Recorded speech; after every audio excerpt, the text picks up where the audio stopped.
요즘 사람들 입에서 가장 자주 많이 들리는 말이 있습니다. 그것은 너무 피곤하다 라는 말입니다. 하루를 바쁘게 보내지만 마음은 늘 무겁고 또 해야 할 일은 너무나도 많이 있는데 의욕은 없습니다. 몸은 움직이고 있지만 마음은 멈춰 있는 것 같습니다. 그래서 우리는 스스로에게 이렇게 말하곤 합니다. 조금만 더 쉬자. 내일의 일은 내일에 내가 하겠지. 그런데 그 조금만 더가 반복되다 보면 어느새 게으름은 삶의 습관이 되어 버립니다. 이 게으름은 단순한 생활의 문제가 아니라 영적인 문제이기도 합니다. 기도를 미루고 또 말씀을 미루고 또 하나님 앞에 서서 이제 결단을 미루는 마음, 그것이 바로 영적 게으름입니다. 몸은 일하고 있지만 영혼은 잠든 상태입니다. 오늘 잠언 말씀은 우리 안의 모습을 찌릅니다. 게으른 자여 개미에게 가서 그 하는 것을 보고 지혜를 얻으라. 잠언의 기자는 단순히 부지런하게 살아라라고 말하지 않습니다. 그는 하나님께서 주신 삶의 자리를 책임 있게 감당하라고 명령합니다. 그리고 이어서 하나님이 미워하시는 태도를 보여줍니다. 거짓된 말, 또 교만한 마음, 또 분쟁을 일으키는 행동, 이것들은 단지 잘못된 습관이 아니라 하나님을 거스르는 삶의 방향입니다. 게으름은 영혼의 병이고 또 악한 마음은 공동체를 병들게 합니다. 하나님은 우리에게 이렇게 말씀하십니다. 게으름과 악을 버리고 또 성실과 진실의 길을 붙잡으라. 오늘 말씀은 바로 그 세 가지의 길을 보여줍니다. 게으름의 길과 또 악의 길, 그리고 하나님이 기뻐하시는 성실과 진실의 길. 이 세 길은 단지 인생의 선택이 아니라 하나님을 경외하는 신앙의 태도를 드러냅니다. 우리가 피해야 할 길은 무엇이며 또 붙잡아야 할 길은 어떤 것인지 오늘 말씀을 통해서 함께 살펴보도록 하겠습니다. 잠언 6장 6절은 이렇게 이야기합니다. 게으른 자여 개미에게 가서 그 하는 것을 보고 지혜를 얻으라. 오늘 본문은 게으른 자를 향해 다정하지만 단호하게 부릅니다. 게으른 자여. 이 부름은 단순한 꾸짖음이 아니라 깨어나라는 하나님의 초대입니다. 여기서 게으른 자는 단지 일하기 싫어하는 사람이 아니라 해야 할 때 하지 않는 사람, 즉 책임을 미루는 사람을 뜻합니다. 하나님은 우리를 게으르지 말고 열심을 품고 주를 섬기라라고 말씀하셨습니다. 그런데 게으름은 단지 성격 문제가 아니라 영적인 문제인 것입니다. 게으른 사람은 오늘이라는 하나님이 주신 기회를 내일로 미룹니다. 조금만 더 자자, 조금만 더 졸자, 손을 모으고 조금만 더 누워있자. 이 말은 단순한 휴식이 아니라 책임을 회피하는 마음의 핑계입니다. 하나님께서는 우리가 그 개미를 통해서 그 지혜를 배우기를 원하십니다. 개미는 명령을 받지 않아도 스스로 일합니다. 또 누가 보지 않아도 때가 되면 일어나서 양식을 모읍니다. 여기서 중요한 것은 부지런함 그 자체보다는 그 일 배후에 있는 하나님이 세우신 창조 질서에 대한 순종입니다. 하나님은 세상을 창조하시면서 일하셨습니다. 그리고 인간들에게 그 일을 이어받게 하셨습니다. 여호와 하나님이 그 사람들을 이끌어 에덴 동산에 두고 또 그것을 경작시키며 지키게 하셨습니다. 그러므로 일은 단순히 돈벌이의 수단이 아니라 하나님이 주신 자리에서 그분의 뜻을 이루는 거룩한 행위입니다. 게으름은 이 창조 질서를 거스르는 행위입니다. 그래서 게으른 사람은 결국 가난과 공허 속에 빠지게 됩니다. 내 빈궁이 강도같이 오며 내 곰핍이 군사같이 이르리라. 게으름은 천천히 다가오지만 한번 붙들리면 빠져나오기가 어렵습니다. 오늘날의 게으름은 꼭 움직이지 않음으로 나타나지 않습니다. 스마트폰 앞에서 시간을 흘려보내며 중요한 것을 미루는 것들도 게으름입니다. 해야 할 기도를 미루고 또 회개를 미루고 또 용서를 미루는 것도 게으름입니다. 하나님은 우리에게 내일이 아니라 오늘 순종하라고 말씀하십니다. 히브리서 3장 15절은 이렇게 이야기합니다. 오늘 너희가 그의 음성을 듣거든 경노하시게 하던 것 같이 너희 마음을 완고하게 하지 말라. 게으름은 결국 마음이 굳어지는 것입니다. 하나님 말씀 앞에 즉시 반응하지 않으면 마음은 점점 더 무뎌집니다. 게으름의 반대는 과로가 아닙니다. 게으름의 반대는 성실입니다. 성실이란 하나님이 맡기신 자리를 귀하게 여기고 작은 일에도 최선을 다하는 것입니다. 그리스도인은 개미처럼 보이지 않아도 성실하게 일하며 또 사람이 아닌 하나님께 보이듯 살아가는 사람입니다. 그런 성실함이 바로 지혜입니다. 게으름의 길을 피하고 하나님께서 주신 자리에서 충실히 일하는 삶을 살아가야 하는 것입니다. 잠언의 기자는 또 이제 게으름을 넘어서 악한 자의 길을 보여줍니다. 12절과 13절을 우리말 성경으로 보면 못된 사람 또 악한 사람은 거짓말만 하고 다니며 그들은 눈짓과 발짓과 손짓으로 서로 신호를 한다라고 이야기하고 있습니다. 이 사람들은 겉으로 보기에는 지혜로워 보입니다. 그는 말과 제스처로 다른 사람들을 조종하고 또 겉으로는 점잖아 보이지만 속으로는 불의를 꾀합니다. 그러나 하나님은 그 마음을 다 아십니다.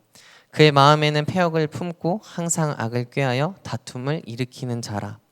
하나님은 이러한 자에게 재앙을 내리십니다. 그의 재앙이 갑자기 내려 당장에 멸망하여 살 길이 없으리라. 여기서 살 길이 없다는 것은 하나님과의 관계가 완전히 끊어진 영적 파멸을 이야기합니다. 16절에서부터는 하나님께서 가증히 여기는 7가지 죄를 나열합니다. 교만한 눈, 또 거짓된 혀, 무죄한 피를 흘리는 손, 악한 계교를 꾀하는 마음, 악으로 달려가는 발, 거짓을 말하는 망령된 증인, 형제 사이를 분쟁을 일으키는 자. 이 7가지는 행동의 목록이 아니라 하나님의 성품과 정반대되는 인간의 타락한 모습입니다. 하나님은 진리이심으로 거짓을 미워하시고 또 공의로우심으로 피 흘림을 미워하시며 화평의 하나님이심으로 분쟁을 미워하십니다. 이 죄들의 공통점은 하나입니다. 관계를 깨트리는 죄입니다. 교만은 하나님과의 관계를 깨트리고 또 거짓은 이웃과의 신뢰를 깨트리며 분쟁은 공동체를 무너뜨립니다. 그래서 하나님은 내가 이것들을 미워한다라고 말씀하시는 것입니다. 이것은 단순히 감정적인 혐오가 아니라 하나님의 거룩한 정의에서 비롯된 분노입니다. 하나님은 사랑의 하나님이시지만 동시에 거룩하신 하나님이십니다. 사랑 깊을수록 죄에 대한 미움도 강해집니다. 오늘날 우리 사회는 이 죄를 가볍게 여깁니다. 교만은 자신감으로, 또 거짓은 전략으로, 또 분쟁은 정의로 포장됩니다. 그러나 하나님은 결코 기준을 바꾸시지 않습니다. 그분의 거룩하심은 변함이 없습니다. 혹시 우리의 말 속에 거짓이 있고 또 마음 속에 분노와 다툼이 자리하고 있진 않습니까? 하나님이 미워하시는 길을 피한다는 것은 단순히 그렇게 하지 않겠다라는 결심이 아니라 그리스도의 성품으로 우리의 마음을 새롭게 하는 것입니다. 너희 안에 이 마음을 품으라 곧 그리스도 예수의 마음이니 그 마음은 겸손과 진실과 화평의 마음이었습니다. 하나님이 미워하시는 길을 피하고 그리스도의 마음으로 새로워져야 합니다. 잠언의 지혜는 단지 하지 말라라는 금지의 언어로 끝나지 않습니다. 하나님께서는 우리에게 피해야 할 길을 보여주시는 것뿐만 아니라 그 길 대신에 더 나은 길, 또 곧 하나님이 기뻐하시는 삶의 방향을 제시합니다. 그 길이 성실과 진실의 길입니다. 성실은 단순히 근면함이 아닙니다. 성실은 하나님을 향한 신뢰의 표현입니다. 하나님이 내 인생의 주인이심을 믿고 또 나는 지금 내게 주어진 자리와 일을 또 하나님께서 맡기신 자리로 여기고 충실히 그것들을 감당하는 것입니다. 그래서 성실한 사람은 만족을 시키기 위해서 일하지 않습니다. 사람의 시선을 의식하기보다 하나님 앞에서 죽게 하듯 일을 하는 사람입니다. 그의 일터가 예배의 자리가 되고 그의 손의 수고가 하나님께 드려지는 향기로운 제물이 되는 것입니다. 하나님은 언제나 성실한 사람을 기뻐하십니다. 창세기 17장에는 하나님은 아브라함에게 이렇게 이야기하셨습니다. 너는 내 앞에서 행하여 완전하라. 이 말씀에 완전하라라는 단어는 성실하게 행하라는 뜻을 포함합니다. 즉 하나님은 아브라함에게 결과보다 태도를, 또 성취보다 충성을 보셨습니다. 그의 믿음은 단순히 위대해진 것이 아니라 오랜 기다림 속에서 하나님을 신뢰하고 꾸준히 순종하는 성실함에서 자라났습니다. 오늘날 우리 시대는 성실을 시대에 뒤떨어진 가치로 여깁니다. 빨리 또 많이 효율적으로 움직이는 세상 속에서 성실은 비효율적이고 답답해 보입니다. 하지만 하나님 나라의 법칙은 다릅니다. 하나님은 속도가 아니라 방향을 보십니다. 성공보다는 신실함을 보시는 것입니다. 남들이 보지 않아도 묵묵히 자기 일을 감당하는 사람, 또 그 자리가 크든 또 작든 하나님 앞에서 충성된 사람, 그가 바로 하나님이 찾으시는 지혜로운 사람입니다. 진실 또한 그렇습니다. 진실은 단지 거짓말을 하지 않는 것이 아닙니다. 진실은 하나님의 성품을 닮은 삶의 태도입니다. 하나님은 진리이시며 그분 안에는 거짓이 없으십니다. 그러므로 진실은 하나님의 사람에게서 흘러나오는 자연스러운 향기입니다. 진실한 사람은 사람 앞에서 꾸미지 않고 또 하나님 앞에서 숨지 않습니다. 그의 말과 행동이 다르고 또 교회와 일터에서 모습이 다른 시대에 진실은 곧 하나님 나라의 빛입니다. 하나님은 우리의 겉모습보다 마음을 보시고 또 우리의 외적인 능력보다 내면의 진실함을 귀하게 여기십니다. 오늘날 우리는 너무나 쉽게 진실을 잃어버립니다. 겉으로는 미소를 짓지만 속으로는 계산을 하고 또 말은 부드럽지만 마음에는 판단이 있습니다. 그러나 하나님은 진실한 마음을 통해 사람과 공동체를 새롭게 하십니다. 진실은 관계를 회복시키는 능력이 있습니다. 진실한 말 한마디가 거짓과 오해로 얽힌 관계를 풀어내고 또 진심 어린 태도 하나가 식어진 마음에 온기를 불어넣습니다. 성실과 진실의 길은 결국 예수 그리스도의 길입니다. 예수님은 누구보다 성실하셨습니다. 그분은 이 땅에서 단 하루도 헛되이 산 적이 없으십니다. 사람들이 알아주지 않아도 또 제자들이 이해하지 못하더라도 예수님은 아버지께서 맡기신 사명을 끝까지 감당하셨습니다. 또한 예수님은 진실하셨습니다. 그분은 거짓이 가득한 세상 속에서도 한 번도 타협하지 않으시고 또 진리를 위해서 목숨을 내놓으셨습니다. 그분의 말씀에는 꾸밈이 없고 또 그분의 행동에는 거짓이 없으셨습니다. 예수님은 진실로 우리들을 사랑하셨고 또 그 사랑으로 우리들을 구원하셨습니다.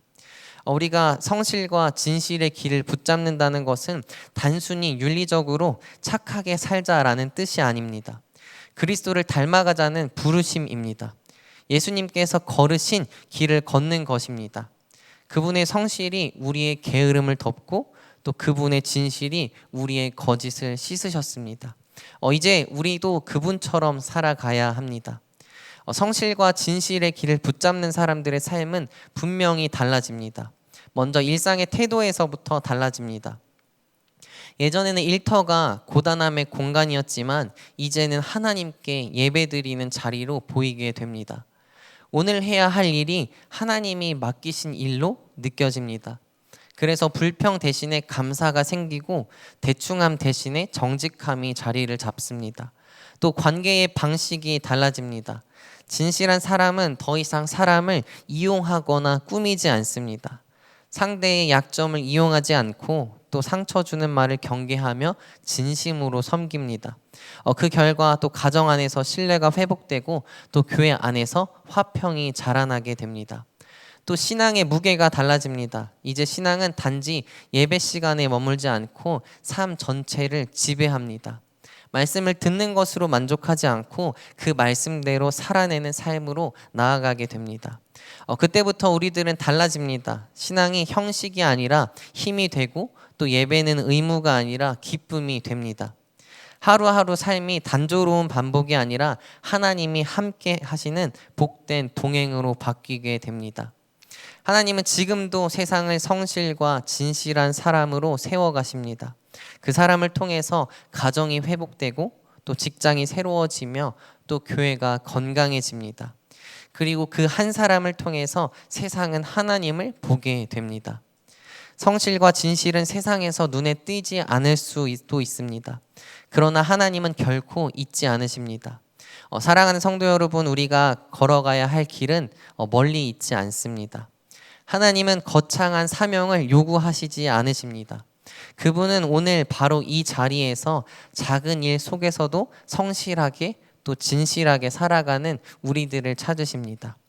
우리 일상은 여전히 바쁠 것입니다. 직장에서는 끊임없이 경쟁이 기다리고 있고, 또 가정에서는 책임이 무게가 어깨를 누르고, 또 교회에서는 섬김의 자리에서 지칠 때도 있을 것입니다.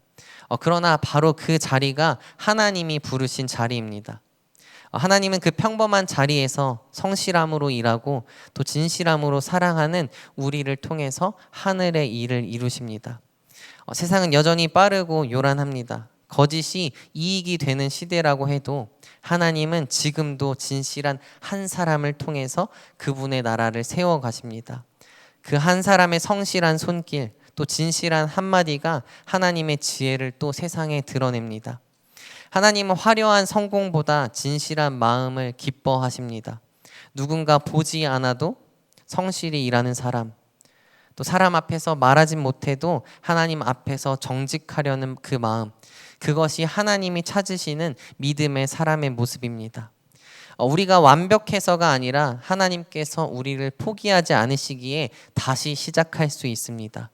게으름으로 무너졌던 자리, 또 관계의 상처로 얼룩진 자리에서도 하나님은 여전히 우리들을 부르십니다. 내가 기뻐하는 길로 다시 돌아오라. 예수 그리스도께서 먼저 그 길을 걸으셨습니다. 그분은 우리의 연약함을 아시고 우리의 대신 게으름의 자리에서 일어나서 십자가를 지셨습니다. 그분의 성실함으로 우리가 살아났고 또 그분의 진실함으로 우리가 자유하게 되었습니다. 이제 우리에게 남은 것은 단 하나입니다. 그분이 걸으신 그 길을 따라 걷는 것, 조용히 그리고 꾸준히. 누가 알아주지 않아도 하나님 한 분만을 바라보며 또 그 길을 따라가는 우리들이 되기를 간절히 소망합니다.